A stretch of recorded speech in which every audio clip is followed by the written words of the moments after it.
Hello students, I am Dr. महिमा Gupta from SD Government College, Beawar.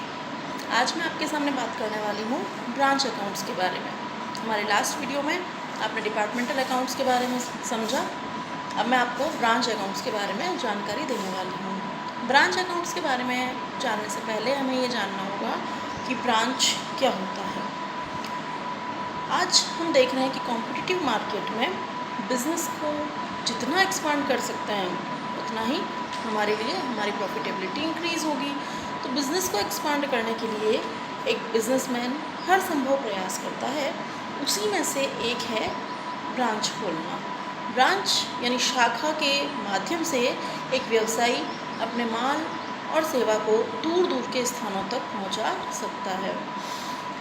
जिन स्थानों पर भी वह अपने प्रोडक्ट की सप्लाई करना चाहता है वहाँ पर वह एक शाखा खोल देता है।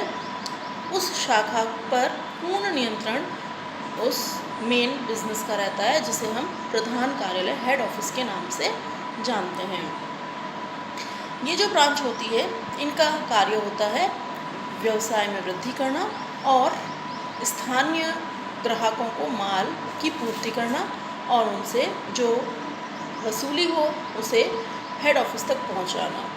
तो इस तरीके की ब्रांच जो होती है, शाखा जो होती है, वह बिज़नेस को एक्सपांड करने के लिए, बिज़नेस बढ़ाने के लिए, दूर दूर के स्थानों के ग्राहकों तक माल और सेवाओं की आपूर्ति करने के लिए शाखा को खोला जाता है। शाखा और एजेंसी में भी हम देखते हैं कि एजेंट जो होता है वो जो प्रधान है उसके या नियोक्ता, जिसे हम कहते हैं प्रधान या नियोक्ता के माल की सप्लाई करता है। तो कई बार एजेंसी और ब्रांच को एक अर्थ में लेने की गलती हम कर सकते हैं, लेकिन मेन जो ब्रांच और एजेंसी में डिफरेंस है वो ये है कि एजेंट जो होता है उसके पास जो प्रोडक्ट होता है, जो नियोक्ता का प्रोडक्ट होता है, उसके केवल सैंपल्स रहते हैं, जबकि ब्रांच के पास वो माल प्रोडक्ट स्टॉक के रूप में विद्यमान रहता है जिसकी वह सेल्स करता है।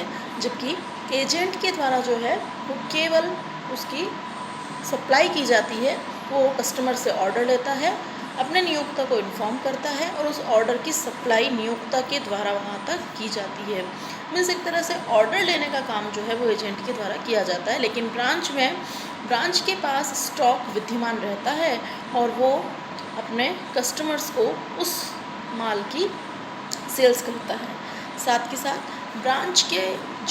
ब्रांच अपने कस्टमर्स को स्वयं बिक्री करती है और साथ ही उसे उनसे वसूली करने का अधिकार भी होता है, जबकि एजेंसी के संबंध में एजेंट को ऐसे कोई राइट्स नहीं होते हैं। ये हमारे मेन जो ब्रांच और एजेंसी में डिफरेंस है वो है। हमने लास्ट वीडियो में डिपार्टमेंट के बारे में बात की थी। ब्रांच और डिपार्टमेंट में जो डिफरेंसेस हैं कि डिपार्टमेंट जो है वो एक ही स्थान पर होते हैं, एक ही नियंत्रण में होते हैं। तो जबकि डिपार्टमेंट जो है वो एक ही जगह पर मेनली एक ही भवन में खुले हुए होते हैं, जबकि ब्रांच दूर दूर के स्थानों पर ग्राहकों को माल की बिक्री के लिए खोली जाती है।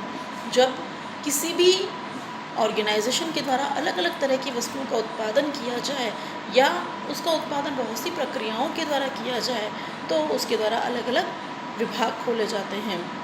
विभाग खोलने का उद्देश्य होता है कि सभी प्रकार की क्रियाओं की कार्यकुशलता में वृद्धि करना, ठीक है।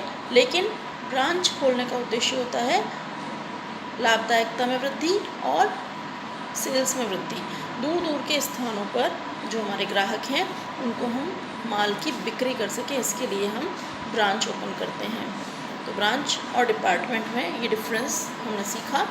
इसके साथ ही एक डिफरेंस और है जो अकाउंटिंग पॉइंट ऑफ व्यू से है कि डिपार्टमेंट का प्रॉफिट जानने के लिए हम कॉलमनर मेथड को फॉलो करते हैं, जबकि ब्रांच अलग अलग ब्रांच के लिए अलग अलग खाते बनाकर ब्रांच का प्रॉफिट ज्ञात किया जाता है।